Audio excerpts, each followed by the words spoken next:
Okay, so now we're going to tackle a simple character weight shift, and that is to say a character shifting its weight from one foot to another.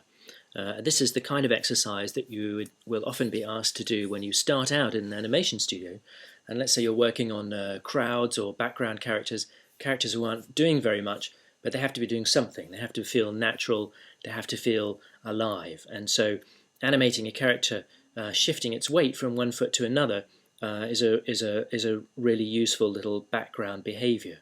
It's also a useful thing for games animation reel, because this is something we can create a behavior cycle with. In other words, we can animate the character shifting its weight from one foot to another and then back to the previous foot and then cycle it so it continues endlessly.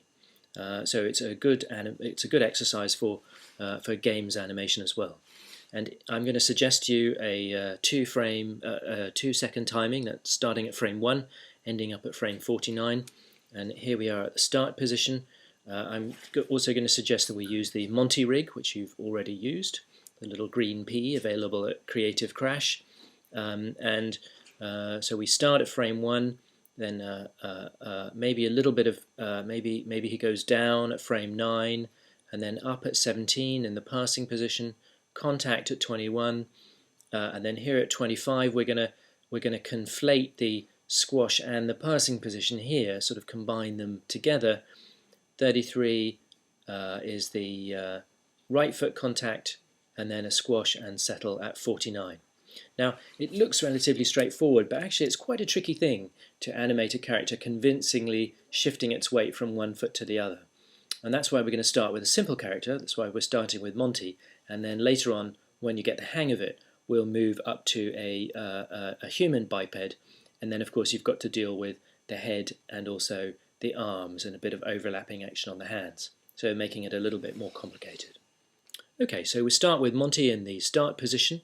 That's at frame 1. Then 17, he's going up. 21 is the contact. 25, a squash and passing. 33, right foot contact. And then at 49, a squash and settle. And here's the whole thing in one 2-second cycle.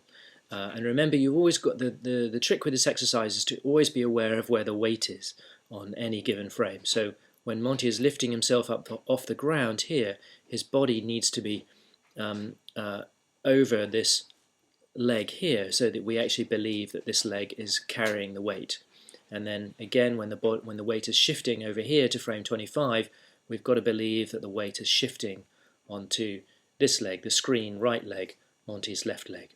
So it's all about making sure that at any frame that you can look at Monty and say, yes, he's not floating off the ground. His legs are actually carrying the weight of his body. So it's all about weight and believability. So once we've got that working, once you've got Monty working, then we're then going to switch to a human biped. And for this you can use any one of the many rigs available. I would suggest you either use Max or Norman or Morpheus or possibly well, there are many that you've tried by now. That's a good selection. Lots and lots of good human biped free rigs available now in Maya. Just make sure that you credit them on your demo reel when you use them. So the trick with the human biped is that it's just the same as Monty. If you imagine Monty's head as a human biped's hips, then the animation is exactly the same. All you have to do is add the upper body and the arms, and we'll use roughly the same timing, a 2-second timing, and just add chest, arms, and head to the whole thing. And here's the basic positions animated using a human biped. So we'll just go through those. So here we go. We start off.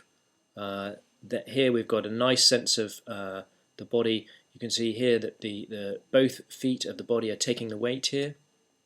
The body leaning slightly to the left here as the weight shifts onto his right foot, the screen left foot, and this the screen right foot now being lifted up off the ground, and now the shift of the weight over to the screen right foot, and weight is now shifted onto the screen right foot, screen left foot being lifted up, and finally a relax and settle at the end. So that's 5 main poses there. And you'll want to add a little bit of time for a settle at the end, and when you've got that working, you can then have him do the same thing in reverse. So he goes back to the beginning again. And then once you've got that working, you can actually loop the whole thing, and you've got a behavior cycle for a crowd, for a character in a crowd. And that's a really useful thing to do. It's very important to be able to learn how to do behavior cycles. Really useful for games, really useful for crowd animation. Because you could copy those curves onto any character in the crowd and just have them taking a step to the right, taking a step to the left, and looping it. So there we go, a weight shift, harder than it looks, and good luck.